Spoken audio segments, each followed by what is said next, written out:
Öncelikle Diyarbakır İslami Sivil Toplum Kuruluşları adına Hüdapar'a Kürt meselesinin çözümündeki bu samimi niyeti ve iyi niyet beyanı olan bu çalıştaya ev sahipliği için ve bizlere de nazik davetleri için çok teşekkür ediyoruz.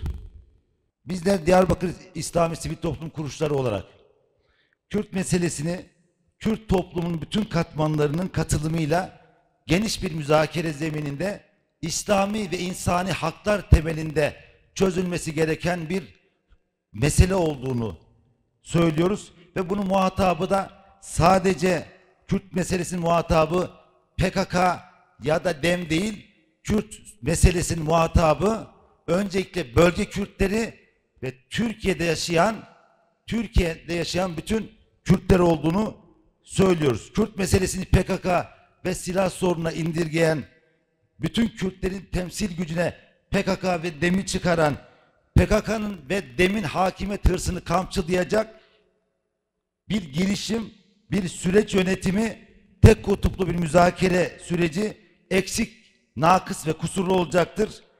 Şimdi Bediüzzaman Hazretleri Mektubat eserinde çok mühim bir noktayı veciz bir şekilde ifade ediyor. Onun üzerinden meseleyi arz etmek istiyorum. Şimdi orada diyor ki, nasihatlarının bu zamanda tesirsiz kaldığının bir sebebi, ahlaksız insanlara derler ki, haset etme, hırs gösterme, adavet etme, dünyayı sevme. Yani onlar için ma la yutak, yani imkansız bir teklifte bulunurlar. Halbuki deseler ki, bunların yüzlerini hayırlı şeylere çeviriniz, mecralarını değiştiriniz, hem nasihat tesir eder, hem de onların ihtiyarları dairesinde bir emri teklif olur.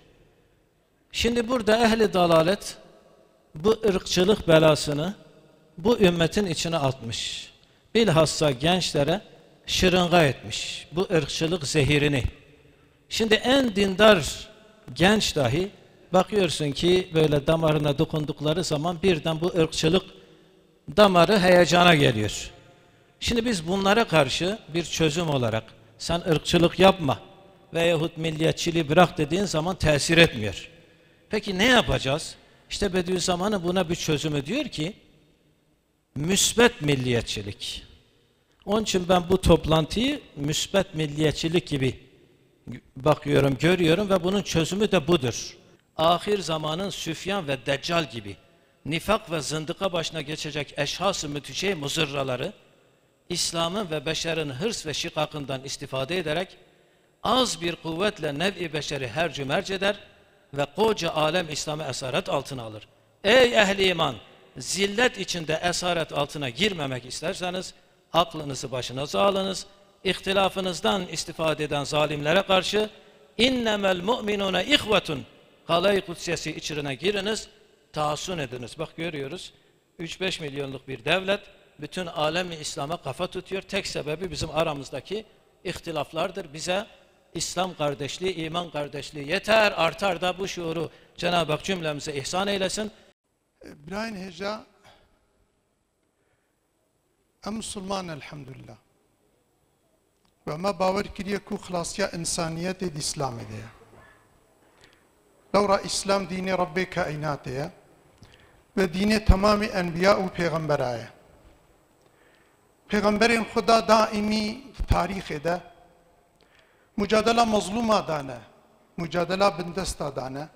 Bu yeki Xuyatala Muhammed sallallahu aleyhi ve sellem kir peygamberi insaniyeti tevi vel tamamı mazlumi dünyaya, tamamı bindesti dünyaya xos xoyiti bike ve ev mücadele da. İnsaneki ku biz Müslümanım, bavariyan bu Kur'an'ı heye, kavmeki inkar bike, ve nasneke, hukuki ve i'tiraf neke, hem zulmel xotke, hem lüvi kavmitke, hem dini xotke. خديت بإن أكرمكم عند الله أتقاكم أن قنجي والبا خدي أو متقيبة دائرة عدالة دب من ظلم وبحقية نكل سر إنسانا إما ظن أوى طبي يعني عدالة حكمي خديت على جل جلاله إن الله عليم خبير خدا زانا ونشبكن خدي أحوالي وجيبة خيايا بخبردارة بيغمبر ما في شكل قوتيه Ya eyyühen nas, ey geli insana, inne rabbakum vahidun rabbi ve yeke, ve inne abakum vahidun, babi veciyeke Hazreti Adem'e. وتي ألا لا فضل لعربي على عجمي، فضل عرب عجم نشترن لو را بابي عرب جي حضرة آدم بابي عجم جي أوى ربي وان جي خدايا وربي إيه عجم جي خدايا ولا لعجمين على عربي عجمش عربا نشترن ولا لأحمر على أسود صور جرشا نشترن ولا لأسود على أحمر رشج صورة نشيترن إلا بالتقوى أما كي بدائرة عدالة حق وحقوق ده بمينا أو جئيدي تشيتره إنسان بإرقاق ونابقنج إنسان بأخلاقه وبعدالته وباوريه وبويد بقنج هر إنسان قرأ البر ظالمي خرابه وقتا إنسان البر ظالمي ونربه طبيعي في ديجي ظلم لي تيكرن مجبورة أويد الحقيق وبرسه وقت الحقيقة برسي إيدي وبا مسألة إيدي بمسألة قومة مسألة إرقام مسألة وكيدي إيدي عيش مظن دبا حال بك هر إنسان بدستي ظالمي خو بقرأ كي پیغمبر في توصيتك برا هر إنسان أجر كو خيرا براي خو تخوازه برا أو بدستي براي خو بقرأ نهي للظلمي بك ها هر كس البر ظالمي خو رابه فتنة جنابه قد يشو مسألة قدا مسألة ما مسألة ملتك ولا تكيه جبونا ve ki hem jaliye insani da hem jaliye oli da hem jaliye felsefi da ve sosyolojik da tabi ki pırsa Kürt çaresel bebe Kürt mafyaka kazanç bikin. Mesela Kurdistan'a ya her Kürt'ekiye ya her felsefeye her oleke her bavarmendiyeke felsefeye Jibona ve Hüdapar Karaki baştike. Demek ki Tınav Kurta da partiye cüda habın. Demek lige cüda habın. Mezhebe cüda habın. Jibo ve demek ki hamu parti xabat bikin le yek şertekeye. Havdu düşmaniyeti havdu siyasi bikin. Tınav tebeke da tebeme düşmaniyeti.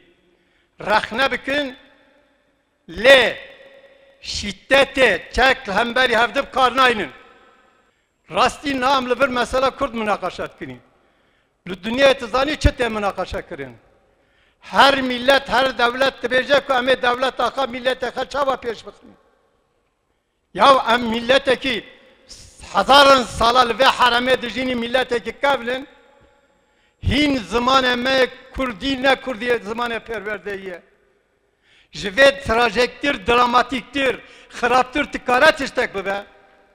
Yolu bir şekilde bu tarihi sancılarla kesişmemiş hemen hemen hiç kimse yok.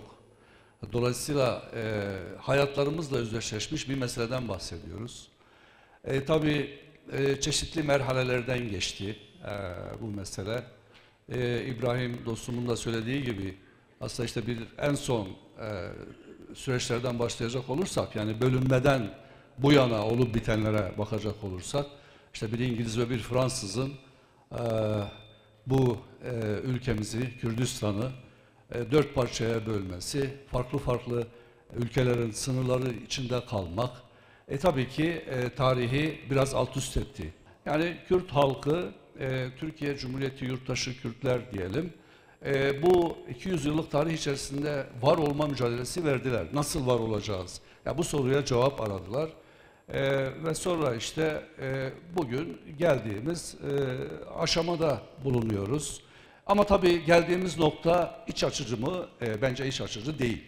Körfez Savaşları'ndan bu yana biliyoruz ki vekalet savaşları diye bir şey icat edildi. Ve Kürtlerin bir kısmı maalesef bu vekalet savaşlarının bir parçası oldular. Onlara sorsanız tabii ki kendi çıkarları doğrultusunda yaptılar bunu diye söylerler. Ama durum biraz da bu vekalet savaşlarıyla ilgiliydi. Şimdi Gazze'den sonra bence Siyonizmin Gazze'de yaptığı harekattan ve herhalde bu soykırım harekatını yeni seçilen Amerikan başkanına teslim edildiği süreçten bu yana Gazze boşaltılacak. İşte halk yeniden sürgüne gidilecek. Baas iktidarı sona erdi. 60 yıllık Baas dönemi hem Irak'ta hem Suriye'de sona erdi. Gazze'den sonra ve hele hele Trump'ın bu planından sonra bence Orta Doğu'da hiçbir şey eskisi gibi olmayacak. Tabii ki yani ne Türkiye'nin ne Kürtlerin kaderi Kandil'den gelecek birkaç mektup, gidiyor mektuplar bugünlerde biliyorsunuz. Birkaç mektuba bağlı bir şey değil. Yani çok daha geniş ufuklu bakmak lazım bu meselelere. Bu mesele 100 yıllık, 150 yıllık, 200 yıllık bir mesele. Bugün yeni bir Orta Doğu kuruluyor. Yani 100 yıl önce Osmanlı İmparatorluğu dağıldıktan sonra Araplar, Kürtler, Azeriler, Ermeniler, Süryaniler herkesin bir macerası oldu. Ama neticede ne oldu diye sorarsanız kimse abad olmadı, kimse mesut olmadı. Türkiye'nin önünde özellikle de Türkiye'li Müslümanların tırnak içinde İslamcıların önünde büyük bir yeni ufuk var. Bu 100 yıl önce dağıtılan, parçalanan bu coğrafyayı toparlayabilme şansımız var. Bütün dezavantajlara rağmen. Ne yapılması lazım? Benim en fazla önüme koyduğum hedef, yıllardır anlattığım Avrupa Birliği benzeri, onlar bir Judeo-Grek medeniyeti. Yani Hristiyan inancı ve Yunan medeniyeti üzerine kurulu bir medeniyet, bir birliktelik kurdular. Orta Doğu'da bir Avrupa Birliği benzeri bir Orta Doğu Birliği kurulabilir.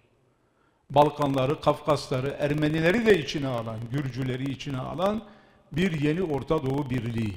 Bunun da merkez üssü Türkiye olur. Eğer kendini toparlayabilirse, yeni bir format atabilirse, yeni bir anayasa yapabilirse, bunun da önünde en önemli mesele Kürt meselesi. Türkiye'ye yeni bir format atılması, demokratik bir cumhuriyet haline getirilmesi, yeni bir anayasa. Kürtçenin ikinci resmi dil olmasından ana dili eğitimin önünün açılmasına kadar ne kadar mevzu varsa dediğim gibi bunları tekrarlamak istemiyorum. Demokratik, eşit vatandaşlığa dayalı bir Türkiye Cumhuriyeti. Osmanlı'nın yıkılmasıyla gözü kapalı bir cetvelle çizdiği bu coğrafyada tüm ümmet mağdur oldu ama özellikle Kürtlerin farklı bir şekilde mağduriyetine sebep olduğunu biliyoruz. Şüphesiz ki kardeşliğin, birliğin ve beraberliğin maddi ve manevi alanda huzur ve refahın gerçekleşmesine vesile olması gereken her türlü adımların atılması ve bu adımların atılmasında siz değerli Kur'an'dan ve sünnetten, tarihinden beslenen, kendi kültüründen ve ümmet anlayışıyla gözünü açıp konuşan değerli düşünürlere şüphesiz ki çok daha fazla görev düşmektedir. Bu meseleyi tek bir parti, tek bir örgüt ya da yapılar etrafında değil, Türkiye Cumhuriyeti'nin bütün vatandaşları gibi Kürtlerin bütün unsurları, renklilikleri ve çeşitlilikleri zemininde konuşabilmenin ve bunu Türkiye'nin tamamına gösterebilmenin önemli olduğunu düşünüyorum. Başta Türkiye olmak üzere tıpkı bugün Irak'ta olduğu gibi Suriye'de ya da İran'da Kürtlerin içinde bulundukları ülkede yönetimden alacakları herhangi bir payın Türkiye için bir risk ve tehdit oluşturmadığını, bunun da en büyük emsalinin Irak Kürdistan Federal Bölgesel Yönetimi ile Türkiye'nin arasındaki ilişkiler olduğunu şüphesiz anlatmaya çalışacağız.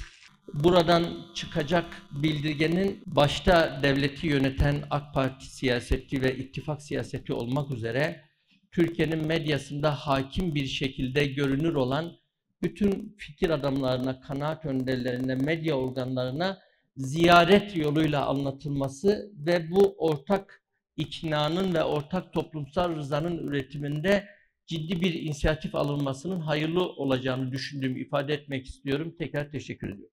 Kürt meselesi az önce vurgulandı. 100 yıllık, 150 yıllık, 200 yıllık bir mesele. Belki biz bugün son 100 yılını konuşacağız. Yani Cumhuriyet'le birlikte başlayan kısmını konuşmaya ve çözmeye çalışacağız. Tabii 100-150 yıllık, 200 yıllık mesele ama Cumhuriyet'le birlikte, Cumhuriyet'in kuruluşuyla birlikte resmiyet kazanmış bir sorun. Bu uğurda da Kürtler en büyük sıkıntıyı yaşadı. 2005 yılında Tayyip Erdoğan Başbakan o dönem Diyarbakır Meydanı'nda dedi ki Kürt sorunu vardır, benim sorunumdur ve bu sorunu çözeceğim. Devletler yanlış yapabilir, yapmıştır. Devlet adına da özür dilerim dedi ve bu sorunun çözümü için de yasal temelde o günden sonra birçok reformlar yapıldı. Diğer taraftan da Orta Doğu'daki gelişmeler yine İsrail'in sürekli dile getirdiği gibi, Amerika'nın sürekli fiilen yaptığı gibi Kürtleri bir araç olarak kullanmaya çalışıyorlar. Şimdi bu kadar büyük hedefleri olan bir Türkiye'nin önünde hem çok büyük fırsatlar var hem de büyük riskler var. Bu riskleri bertaraf etmesi için mutlaka kendi evinin içini başta dizayn etmesi lazım. Ve Kürtlerle tarihte olduğu gibi 1000 yıllık kardeşlikten bahsediyoruz.